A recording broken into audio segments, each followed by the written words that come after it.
Hello, good afternoon. We got another guest on our show today.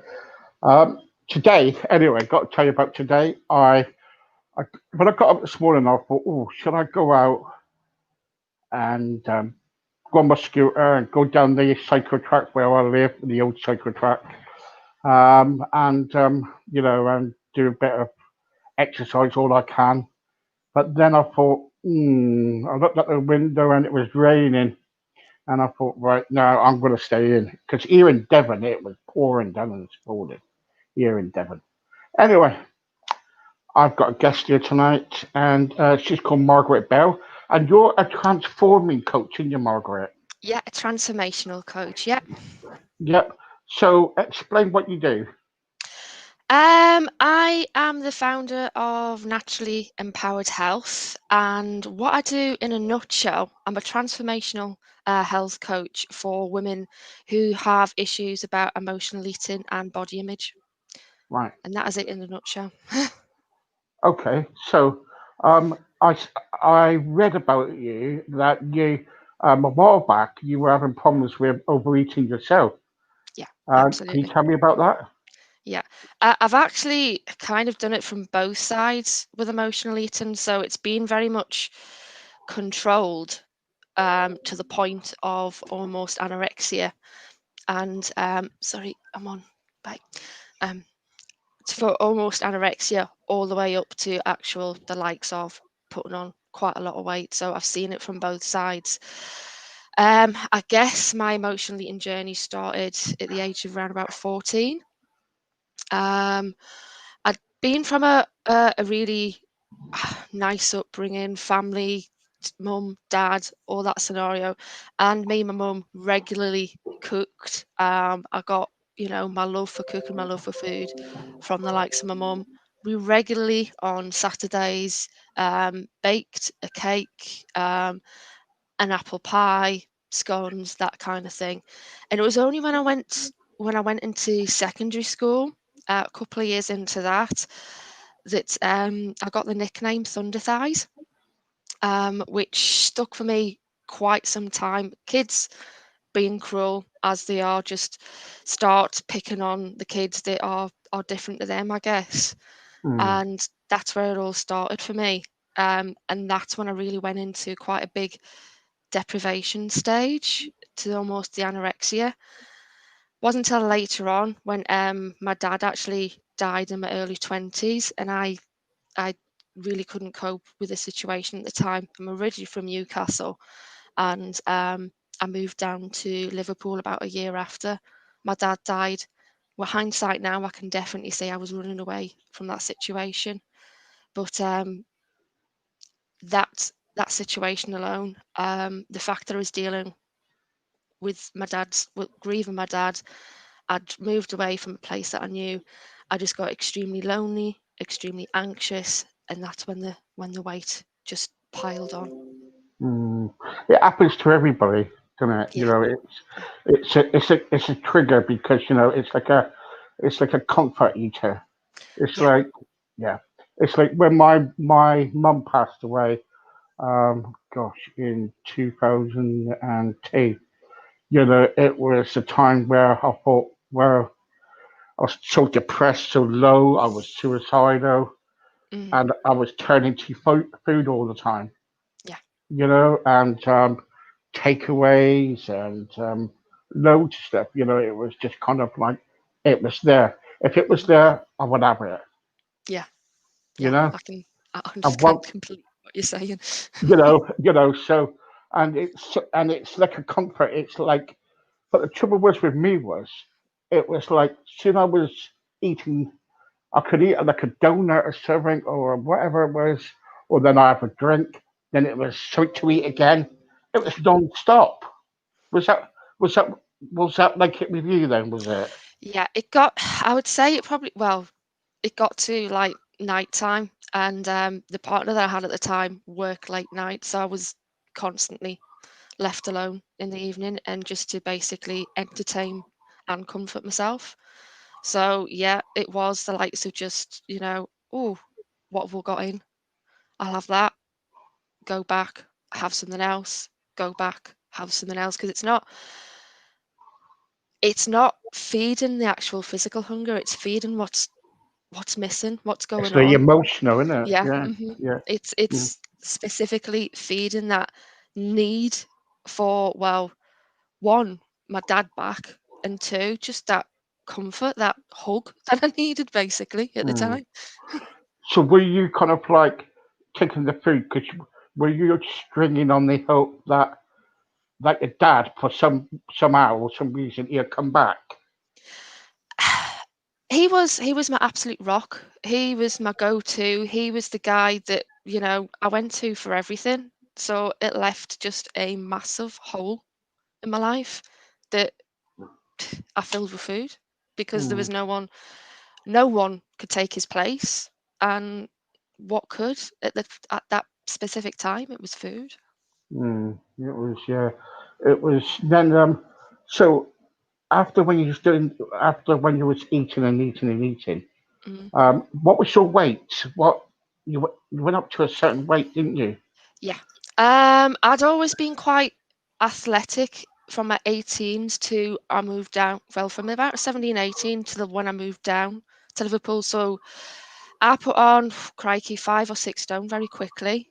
And it still went up a bit more after that. To the point I'd say probably what, 7 or 8 stone, which Yeah. for quite a petite person who was used to, being active and what have you, it was quite a big shock at the time.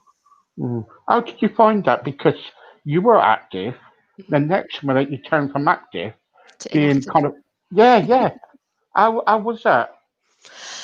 Um, it wasn't a good it wasn't a good space to be in, to be quite honest with you.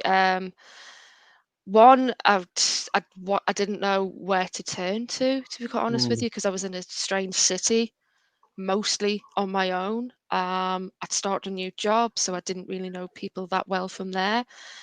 It was just all kind of, okay, what do I do? Who do I turn to? Who can I speak to about this? Which was in my early 20s, I wasn't quite sure what the heck to do. yeah, because when we find there's organisations out there now, thank goodness. But I've been a while back. I was working on with Jamie Oliver doing putting food into schools and everything, healthy Yeah. stuff, Hmm. and we was doing that and all sorts. I only come on the end of it actually. But what I'm trying to say is like, I always believe that healthy food, should be in schools too. But also they should put on the syllabus about, what foods to eat healthy. Yeah. Yeah. Do you get me? Definitely. So, Yeah. instead of all these burgers and and everything, if Yeah. I used to when I used to be really down and depressed, I used to have a kebab. I used to live on kebabs. Used to live on them. Honestly, it was like kebab, like in the evening. Then it was like, it was it was really bad. Mm. And then I bloomed up to a certain weight. Then Yeah. went to boot camp. But it was just kind of it's tough to deal with, isn't it? When you're going through a bad time, and all of a sudden you're eating, you're going to the cupboards all the time, and Mm. thinking, one particular time, I just used a tin opener instead of putting rice pudding in the you know, in a dish or something. I just Eat it ate from it the from tin. the tin. Yeah, Hmm. Been there with you custard. know.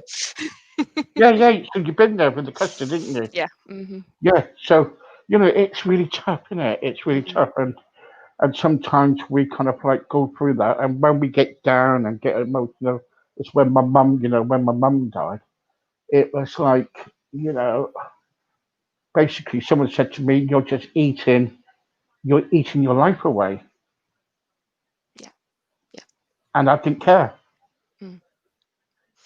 You don't, do you? No, not at that point. No, definitely not. It was just I've lost the main person to me in my life. What now? Yeah, yeah.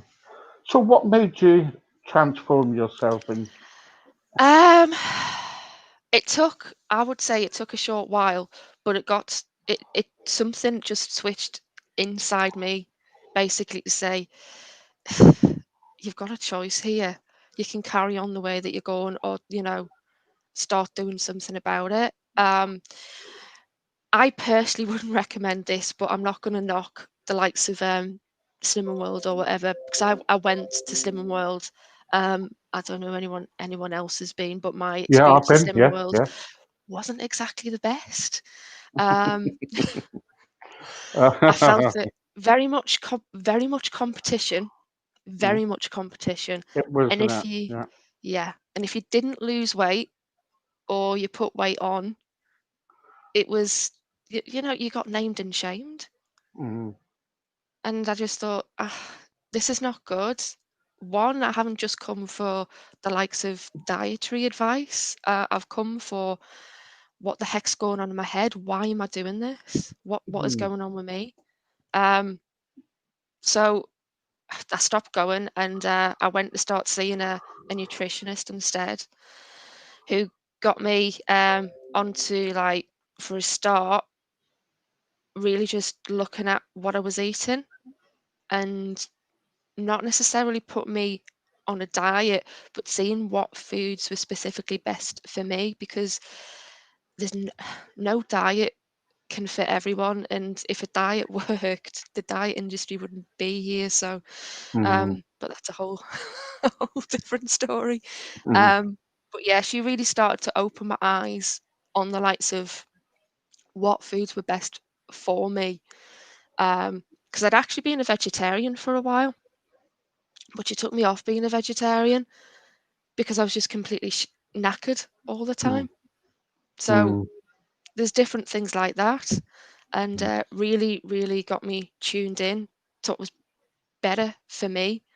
mm. And I actually started going to a running club, which I'd never thought I would do. All right. Yeah. Um, but made new friends, and yeah, that just opened my eyes a bit of what was possible for me to do, and just getting new connections and people that could actually support me along the way Mm. as well. Did you ever find when you go to swimming world, like, when you get weighed, you come in and you go, right, today, and she reads out, or he does, she reads out, and today you have lost 5 pounds. Good, yeah, okay, fine. The next minute they say, oh dear, you put on around about, a stone, say. Mm, That's degrading you, isn't it? yeah, absolutely. And I just That's, can't agree with that kind of thing, saying, oh, the reading out of people's, weights and things. It's no, I could not get my head around that, and the fact that it was just quite a lot of the time a bit of a shaming exercise. it Not was, helpful yeah. at all. Not And helpful it at all. and it probably didn't help you because what you were going through, because firstly you had to sort your emotional state out Hmm. first. It's like with anything, with food or anything. I'm going through a program at the moment about it. It's like you've got to sort your mindset. Then you're thinking, why am I eating all these foods and Yeah, stuff? exactly. And I know there's a lot of people now probably, on my Facebook or my website are saying to me, now, yes, I've been through all this, and what can we do? So, what was your next step? My next step, crikey. I, as I say, got into running. Um, Managed to get onto the likes of a, not so much a plan, but a way of eating that was effective for me to lose the weight. Um, I also started looking a hell of a lot more into the likes of mindset and things like that, and took up yoga as well to deal with the likes of relaxation and meditating as well. So I just found that so important to deal with what was going on in my head at the time. Um, Yeah. Managed to actually gradually lose all the weight back on track, for me. And then it got to, what was it, 40 years old, so about 5 years ago. Um, I got divorced from my partner. Um, it was an amicable thing, but whoever said that a divorce is non-stressful, even then it was quite a Yeah, stressful yeah, stressful yeah. thing to go through. I moved out of the house that we were in and lost my high-powered job at the time, plummeted back down, and my emotional eating at that point was a bit different. It was the controlled side, the likes of denying myself food and then overeating, because it felt at the time it was the only thing that I could actually control. Yeah, but is that punishing yourself? In a way, yeah, definitely. Mm, In a way. But it mm, felt to me at the time it was the only thing that I had within my control, because everything else was just mm. spinning out of control. Yeah, it's like a relationship. When you go for a divorce, or I've been there too. Don't worry, I've been there. And the trouble is when you feel like you're worthless. You know, why we're having a divorce? What have I done? It's always the blame me Mm, scenario, isn't it? yeah, And all that stuff. Then we feel really bad about it, and we get really depressed and down about it, and we kind of like tend to kind of like either eat, or if people smoke, they smoke quite a bit. yeah.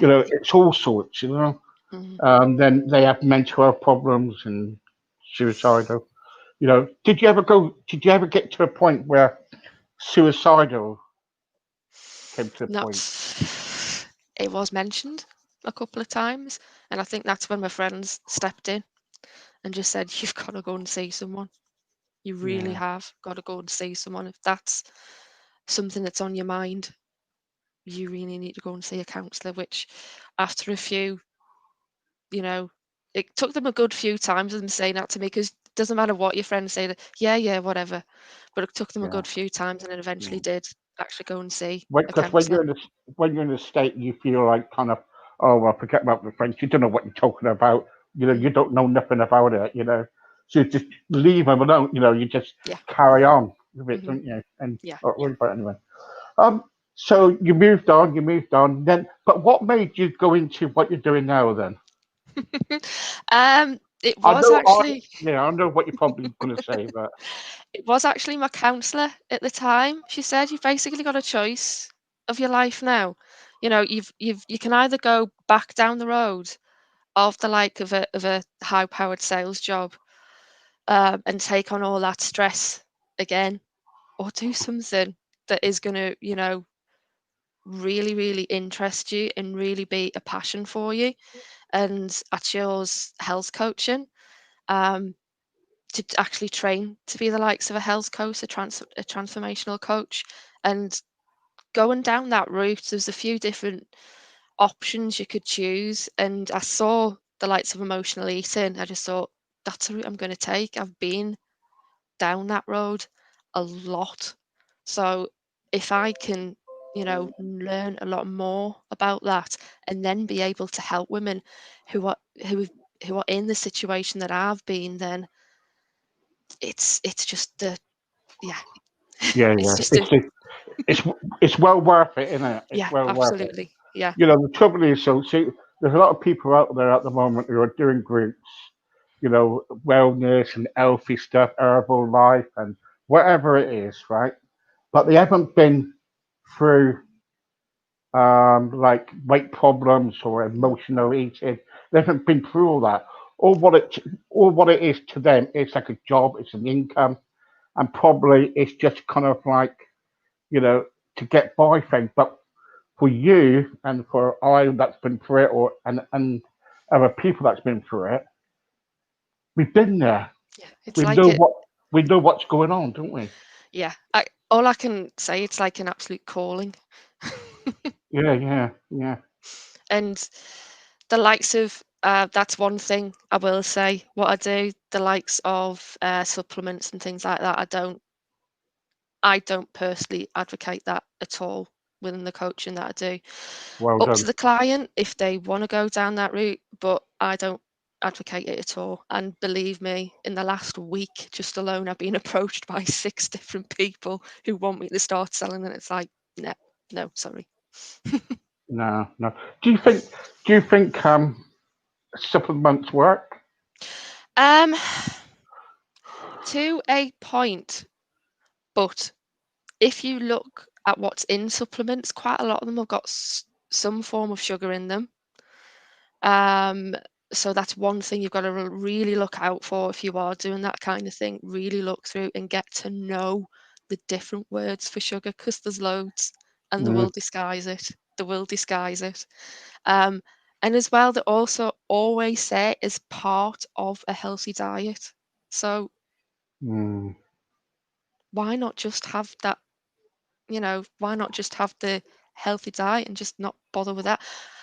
Don't get me wrong, now and again, I do have the likes of a protein shake, but I know what the protein is, exactly what it's got in it. It's got no added sugar, mm, but I add stuff to it, the likes of a banana, even the likes of spinach and things like that. So it's not just your standard protein shake, really.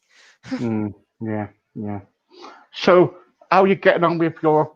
How are you getting on with it now? Then, with your business now?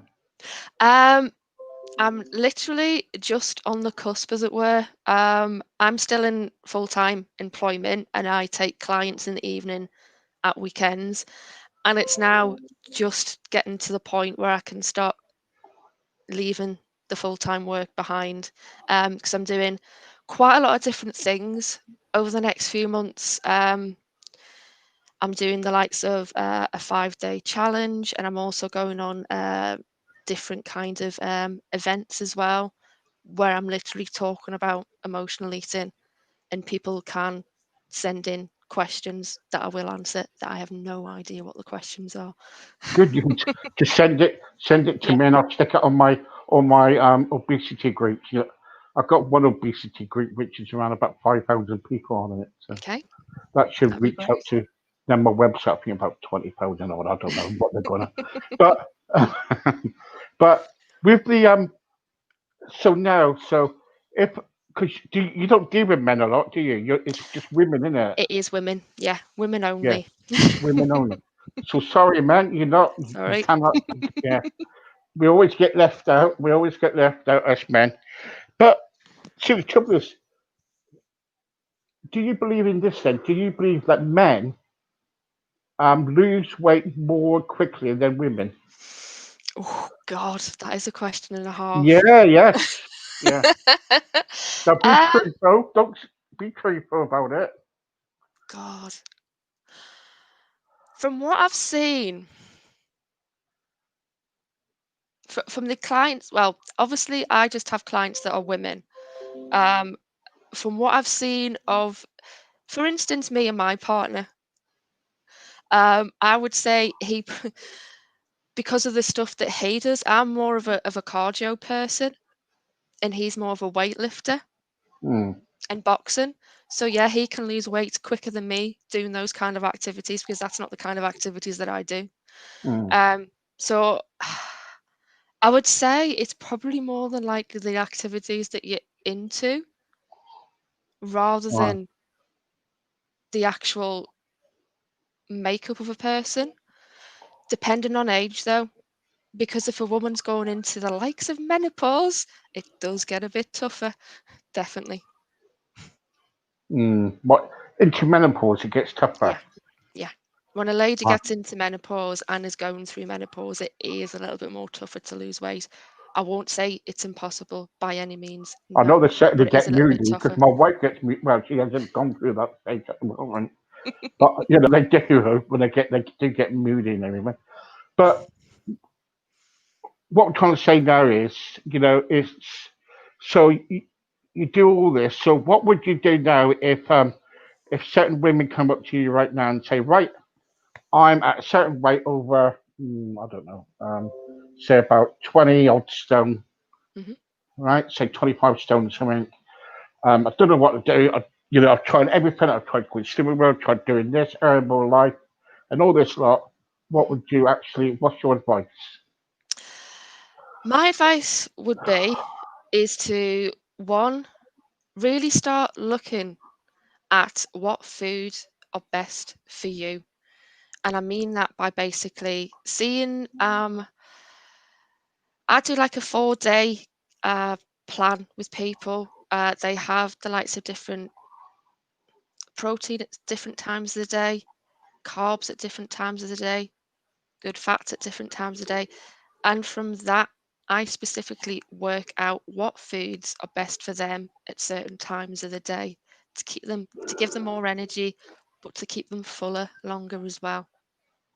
And I Mm, think that is very much a key. The more full that you feel, the less likely you're going to be going to reach for other food. I won't say it's not going to be likely, it's less likely. mm, Um, and the next stage from that is really to start looking what is going on in your mindset. What is triggering you to actually reach for that food? And it's not something that's going to happen overnight. This takes a lot of delving deep and a lot of times basically sitting there and working out what emotions that you're having and why those emotions are occurring for you.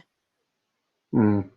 Now, I've got somebody here for the last 5 minutes. I've got somebody here who's got quite a few questions. I'm not going to Okay. go through all of them. Beverly says, um, I have just, I've just had a baby boy, and what it is, I've still got a bump. How do I get rid of it?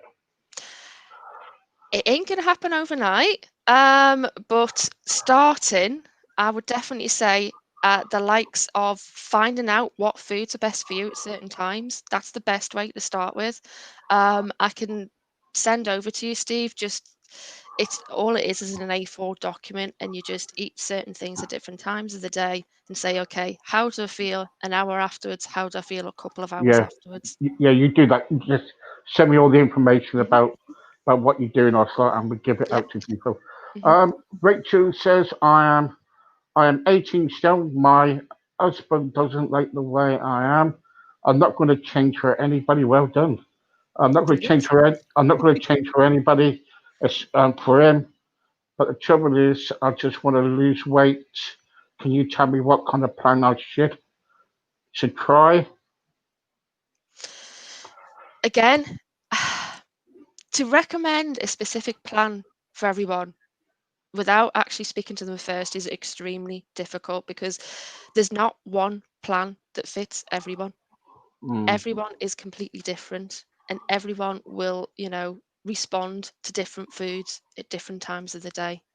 For instance, I find that if I have stuff like protein in the morning, that keeps me going longer, but other people might find that, certain carbs in the morning keep them going longer. mm, And as well, it's also looking at when you are physically hungry.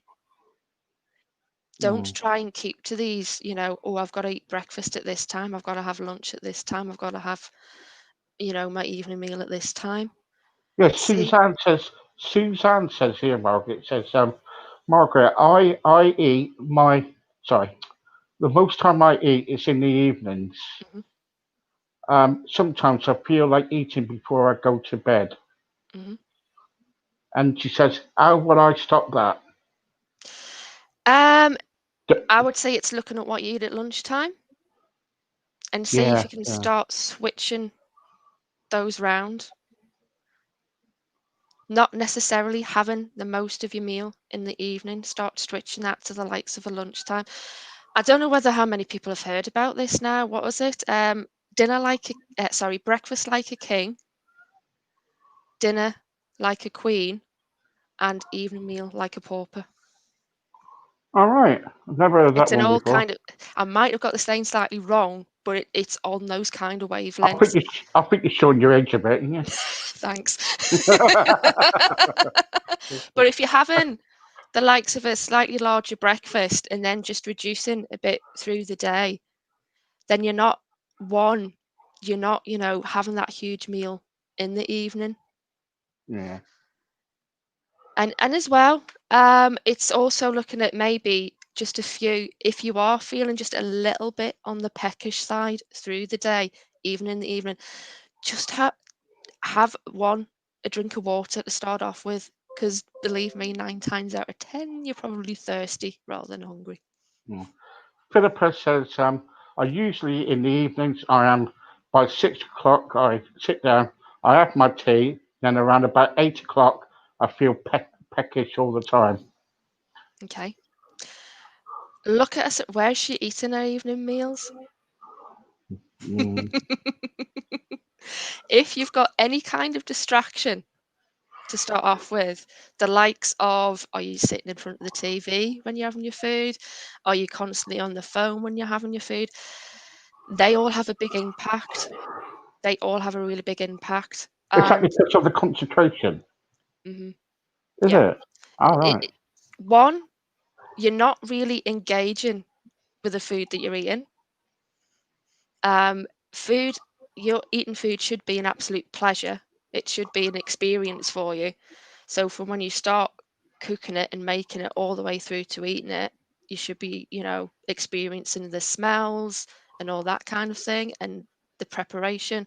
But when you actually sit down to eat your food, really do enjoy it, chew it slowly, and really look at the time taken to eat your food. The longer Mm. you take to eat it, the more connection between your brain and your stomach will let you know that you're Yeah. full. Um. Sorry. Sarah says here. Says every night. Every night I start cooking for the children. Start cooking for my husband. But then I don't feel like having tea. Okay. Is that because she's actually picking when she's Do, cooking? Or do you pick the food? Yes, she does. Yeah. There you go. See. that is, God, it's so common that people, when they're actually cooking and preparing, they're Mm. obviously, and it's just starting to be, it's not an overnight thing, it's just starting to be mindful of these kind of things that go on and saying, Mm. okay, I'm doing that. Can I make myself a drink instead and just have that instead Mm. of the pi- it's a lot of unraveling to do, a Yeah. heck of a lot of Yeah. unraveling. Yeah. Yeah. Okay. That's a couple of questions. Um. Moving to Barbara says I am 65. I do my daily exercise every day. I love doing my daily exercise. I used to go to swimming well, but then I thought, what is a treat night? And the following week, I used to come back, the treat night, that everybody had a takeaway. Right. Surely that is not right. One thing that I do say is that if you're going to go on a diet, quite a lot of the time, a diet basically means deprivation. Mm. And what's the one thing you're going to go for when you're feeling deprivation? It's the thing that you're not allowed on your diet. Mm. So, what I do with my coaching is basically coaching ladies through how they can have a taste of something and then leave it at that. Do you ever do the cooking with them? Yeah, I have to, I Do do. you? Yeah, I am. What I've got is the likes of a membership program where I do lives in that. Um, and I've got an actual 12-week program starting in January where the likes of lives will be included in that as well. So the fire brigade is standing by, is Absolutely. it? Sorry, don't take the notes from me. Don't take the notes. Sorry. No Um, problem. No problem. oh, last. Stop laughing. My wife's laughing. Carla wants to know. I have tried every single plan that God has given me. Tried going to the gym. Of course, now I don't know if the gym is going to be open or closed because of this damn virus. What do you suggest what I do when I'm at home with the children? Start noticing and start journaling every time you eat, what you're feeling, what's around you, um, and just start as in really, really noticing how you're feeling physically, how you're feeling mentally, how you're feeling emotionally, um, what specifically you're reaching for to eat as well, and start journaling down everything for a couple of weeks and start noticing the patterns because believe me, they will. Mm. be patterns there. And then from those patterns, you can start really saying, okay, what can I do? What is realistic for me to stop those patterns? Okay. And this is honestly, truthfully, this is the last one. I've got to get this one in. Bill says, why is it such a shame? Because there's a lot of women groups out there, just for women. How about us men? We get left out, Steve. How do you feel? Oh heck. I'm sorry. I guess I work with women because, well, I I She's a woman. obviously yeah, I'm a woman Mm. and I resonate directly with women. That's all I can answer in regards to that. I do know there are We just some. get left out, mate. We I know. just men, you Oh know. dear. Mm. Look, listen. I really enjoyed our chat, Me too. and hope you can come back very soon because you're really, really good. Thank you, Margaret, for your time. I know you're busy and everything, and you take care. And thank you very much. No problem, Steve. I'll be in contact and I'll send you everything across that I can. Thank you. Thank you. Okay. Thank you Bye now. bye. Bye. Bye.